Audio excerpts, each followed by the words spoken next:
তোমাদের কি মনে আছে যে ছোটোবেলায় একটা হরেন বাজি বাজি পাউরুটিওয়ালা কাকু আসতো, তার কাছে কিন্তু এই ক্রিম রোলটা পাওয়া যেত। ছোটোবেলায় এটা বিশাল আহামরি ব্যাপার ছিল। যদিও বা এখন আসে কিনা আর জানি না, তবে আমি এইদিকে খুব একটা দেখতে পাই না। রাতের বেলায় না চিড়ের পোলাও বানিয়েছিলাম, পেঁয়াজ ছিল, শুধু পেঁয়াজ কাজু বাদাম এইসব দিয়ে বানিয়েছিলাম। সবজি ছিল না, তাই সবজি আর দিইনি। আর সকালবেলায় উঠে আমাকে না এই নুন চিনি শরবতটা দিয়েছিলো খেতে, তারপর ছোলা দিয়েছিলো খেতে। এখন পুরোপুরি নিজের যত্ন নিচ্ছি, কেননা নিজের যত্ন নিজেকেই নিতে হয়, এটা সবথেকে বড় কথা। তার সাথে তো আমার বর আছে যত্ন নেওয়ার জন্য। তো এইখানে তারপরে কালকে রাতেরই একটু চিড়ের পোলাও বেঁচেছিল, সেটাই গরম করে খেয়ে নিলাম। তারপরে কাটা হয়েছিল একটা ফল, হ্যাঁ সারাদিনে একটা ফল খাওয়া হয়।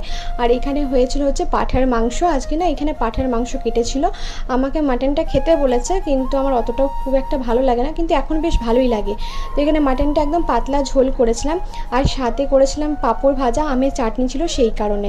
তবে এই পাঁপড় ভাজা আমাদের খেতে হয়নি, অর্কই সব খেয়েছিল।